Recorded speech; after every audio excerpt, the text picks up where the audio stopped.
سورہ مائدہ میں فرمایا گیا ہے شیطان کا ہتھ کنڈا سب سے بڑا کیا ہے؟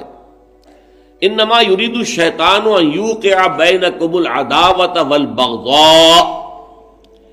شیطان کا سب سے بڑا حربہ یہ ہے کہ وہ تمہارے مابین دشمنی اور بغض پیدا کرتا ہے۔ یہ شیطان کا سب سے بڑا حربہ ہے۔ انسانی اخوت ہے، برادری ہے، بہن بھائی ہیں، اب ان میں رکھنے ڈالنا، شوہر اور بیوی کے درمیان جدائی کرانا۔ یہ آتا ہے ایک حدیث کے اندر بھی کہ ایک دفعہ شیطان جو ہے اس کے بہت سے کارندے اس کے ساتھ جمع تھے، ہر ایک اپنی کارگزاریاں بتا رہا تھا، میں یہ کر کے آیا ہوں، میں یہ کر کے آیا ہوں۔ تو ایک نے کہا میں شوہر اور بیوی کے درمیان ناچاقی پیدا کر کے آ گیا ہوں۔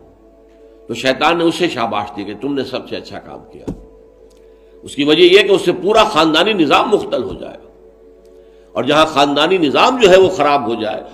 تو پھر اس معاشرے کے تباہ اور برباد ہونے میں زیادہ دیر نہیں لگتی۔ تو یہ در حقیقت شیطان کا جو حربہ ہے، ان یوقع بینکم العداوۃ والبغضاء، تمہارے مابین دشمنی اور بغض پیدا کرنا۔ تو یہ تبذیر اس کا سب سے بڑا ذریعہ ہے۔ اب دیکھیے کہ ایک بہت سرمایہ دار بڑا شخص ہے اور اس کی بیٹی کی شادی ہو رہی ہے، تو جو کچھ ہو رہا ہے اس کو دیکھنے والے ہو سکتا ہے اس کا کوئی باورچی ہو غریب، کوئی شوفر ہو، ڈرائیور ہو اس کی کار کا، کوئی چوکیدار ہو اس کی کوٹھی کا، کوئی مالی ہو اس کی کوٹھی کا، اور ان لوگوں میں سے کسی کے ہاں ہو سکتا ہے کہ بیٹی جو ہے بوڑھی ہو رہی ہو اور اس کے ہاتھ پیلے نہیں ہو سکتے، جو معاشرے میں کم سے کم جو تقاضے پیدا کر دیے گئے ہیں شادی کے لیے وہ بھی پورے کرنے کے لیے اس کے پاس پیسہ نہیں ہے۔ اب یہ سارا جو وہ دیکھے گا ریل پیل دولت کی، اور جو یہاں پر دولت لٹائی جا رہی ہے، تو اس کا نتیجہ کیا ہوگا؟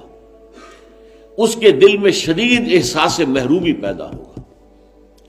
ہیوز اور ہیو ناٹس کا ایک شعور اور احساس اور ادراک پیدا ہو جائے گا۔ یہ مترفین ہیں، ہم محرومین ہیں، اور معاشرے کے اندر جب یہ احساس پیدا ہو جائے تو پھر اس معاشرے کا عطیہ پانچا ہو جاتا ہے۔ اس لیے شیطان کا جو عمل ہے کہ لوگوں میں بغض اور عداوت پیدا کر دیا جائے، تو تبذیر کے نتیجے میں بھی وہی شے حاصل ہوتی ہے۔ ان المبذرین کانوا اخوان الشیاطین وکان الشیطان لربہ کفورا۔ ہمیں تو یہاں تک حضور نے حکم دیا ہے کہ تم اگر اپنے بچوں کے لیے پھل لے کر آؤ تو یا تو پڑوس کے بھی بچوں کے لیے وہ پھل بھیجو ان کے گھر کے اندر، اور یہاں اگر تمہارے پاس اتنی ہی صرف مقدرت تھی کہ اپنے بچوں کے لیے کچھ لے آئے ہو، اس سے زیادہ کا امکان ہی نہیں تھا، تو یہ ضرور اہتمام کرو کہ ان کے چھلکے یا ان کی گٹھلیاں، آم آئے ہیں گھر میں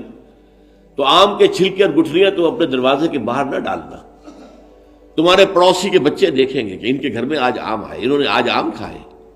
اور ہمیں یہ میسر نہیں ہے، تو وہ احساس محرومی کا داغ ان کے اندر جو پیدا ہوگا وہ دلوں کو پھاڑ دینے والا ہے۔ یہ اور ہیں، ہم اور ہیں، من دیگرم تو دیگری، تم اور ہو ہم اور ہیں، ہم کوئی ایک امت کے لوگ نہیں ہیں،